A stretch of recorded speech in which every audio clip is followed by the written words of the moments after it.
श्री ब्रह्मा जी कहते हैं, हे मुने, जब विकृत स्वरूप वाले गिरिजापुत्र गजानन व्यग्रता रहित होकर जीवित हो उठे, तब गणनायक देवों ने उनका अभिषेक किया। अपने पुत्र को देखकर पार्वती देवी आनंद मगन हो गई और उन्होंने हर्षातिरेक से उस बालक को दोनों हाथों से पकड़कर अपने सीने से लगा लिया। फिर अंबिका ने प्रसन्न होकर अपने पुत्र गणेश को अनेक प्रकार के वस्त्र और आभूषण प्रदान किए। फिर सिद्धियों ने भी अनेकों विधि विधान से उनका पूजन किया और माता ने अपने सर्व दुखारी हाथ से उनके अंगों का स्पर्श किया। इस प्रकार शिव पत्नी पार्वती देवी ने अपने पुत्र का सत्कार करके उसका मुख चूमा और प्रेम पूर्वक उसे वरदान देते हुए कहा कि बेटा, इस समय तुझे बड़ा भारी कष्ट झेलना पड़ा है, किंतु अब तू कृतकृत्य हो गया है, तू धन्य है। अब से संपूर्ण देवताओं में तेरी अग्र पूजा होती रहेगी और तुझे कभी दुख का सामना भी नहीं करना पड़ेगा, क्योंकि इस समय तेरे मुख पर सिंदूर दिख रहा है, इसलिए मनुष्यों को सदा सिंदूर से तेरी पूजा करनी चाहिए। जो मनुष्य पुष्प, चंदन, सुंदर गंध, नैवेद्य, रमणीय आरती, तांबूल और दान से तथा परिक्रमा और नमस्कार करके विधि पूर्वक तुम्हारी पूजा करेगा, उसे सारी सिद्धियां हस्तगत हो जाएंगी और उसके सभी प्रकार के विघ्न भी नष्ट हो जाएंगे। इसमें तनिक भी संशय नहीं है। श्री ब्रह्मा जी कहते हैं, हे मुने, महेश्वरी देवी ने अपने पुत्र गणेश से ऐसा कहकर उसे नाना प्रकार की वस्तुएं प्रदान करके पुनः उसका अभिनंदन किया। हे विप्र, तब गिरिजा की कृपा से उसी क्षण देवताओं और शिवगणों का मन विशेष रूप से शांत हो गया। तदंतर इंद्र आदि देवताओं ने हर्षातिरेक से शिवा की स्तुति की और उन्हें प्रसन्न करके वे भक्ति भावित मन से गणेश देव को लेकर शिव जी के समीप चले।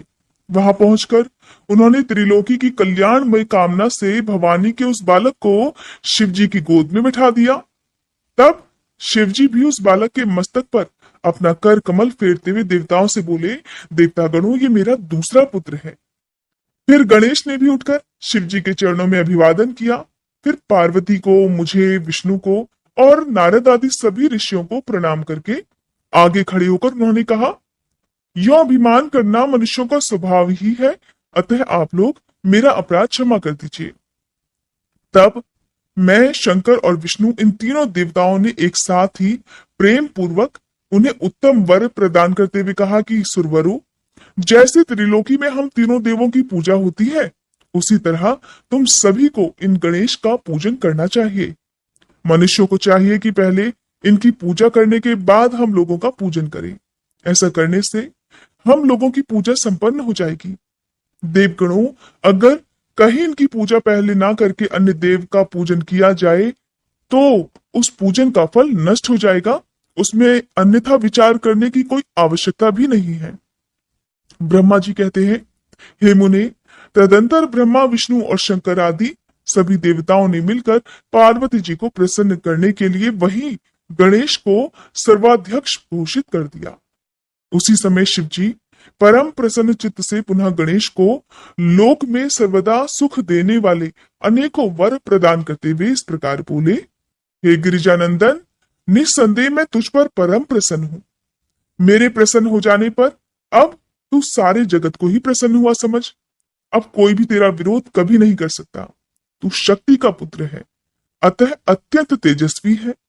बालक होने पर भी तूने महान पराक्रम प्रकट किया है, इसलिए तू सदा सुखी रहेगा। विघ्ननाश के कार्य में तेरा नाम सबसे श्रेष्ठ होगा। तू सबका पूज्य है, अतः अब मेरे सम्मुख गणों का भी अध्यक्ष हो जा।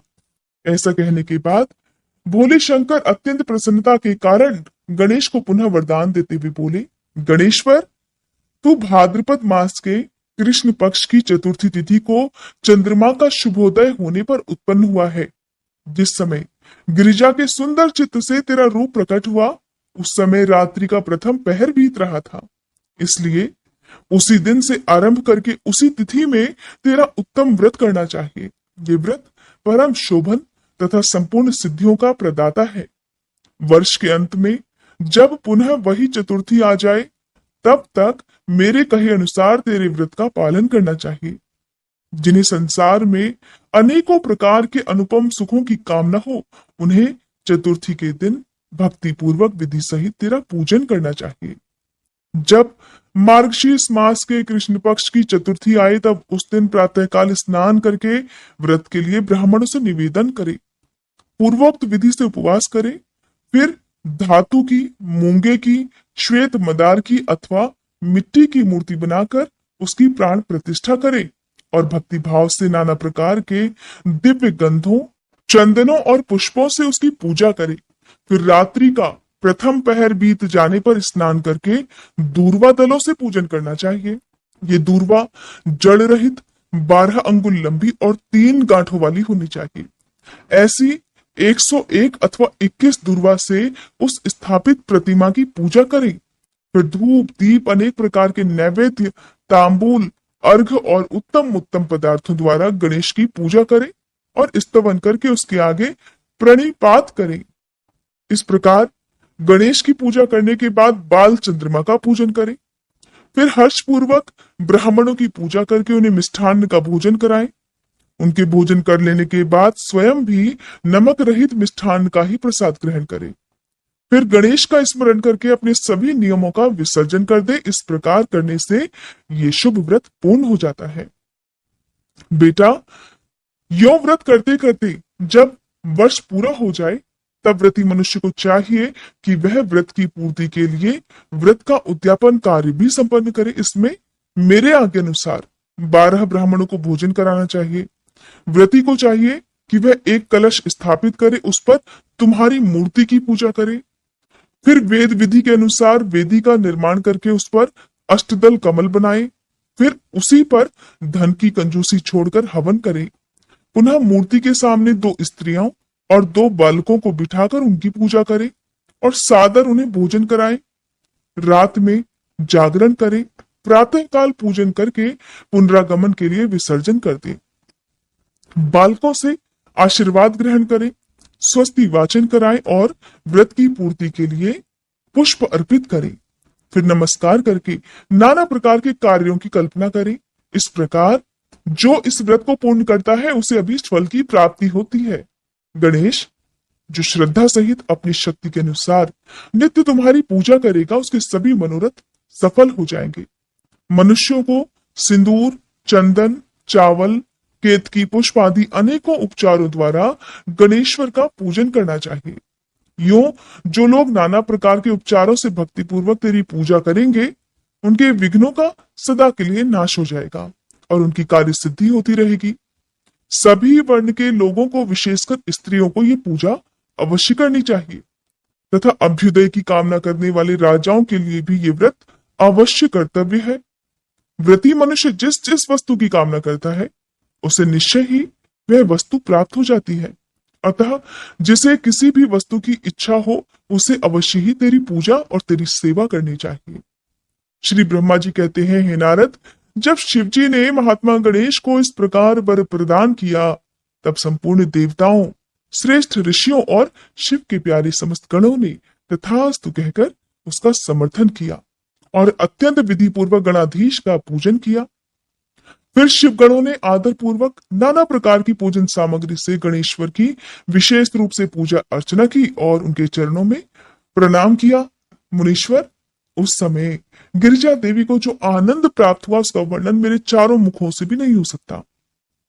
तब फिर मैं उसे कैसे बताऊं?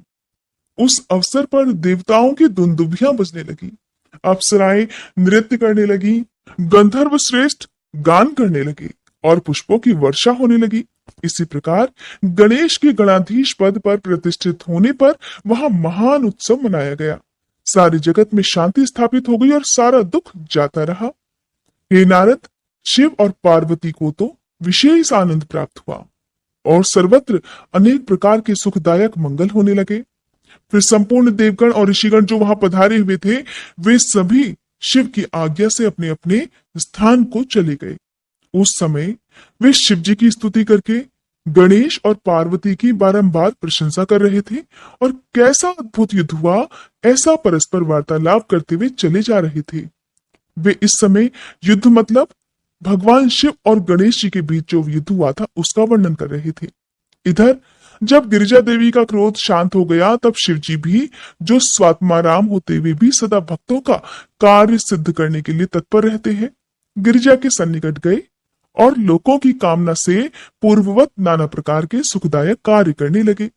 तब मैं, ब्रह्मा और विष्णु दोनों भक्ति पूर्वक शिव शिवा की सेवा करके शिव की आज्ञा लेकर अपने अपने धाम को लौट गए।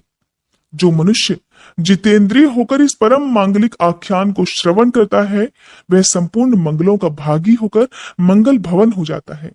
इसके श्रवण से पुत्रहीन को पुत्र की, निर्धन को धन की, पत्नी की इच्छा रखने वाले को पत्नी की, प्रजार्थी को प्रजा की, रोगी को आरोग्य की और अभागी को सौभाग्य की प्राप्ति होती है। जिस स्त्री का पुत्र और धन नष्ट हो गया हो और पति परदेश चला गया हो, उसे उसका पति मिल जाता है। जो शोक सागर में डूब रहा हो, वह इस महात्म्य के श्रवण मात्र से ही निस्संदेह शोक रहित हो जाता है।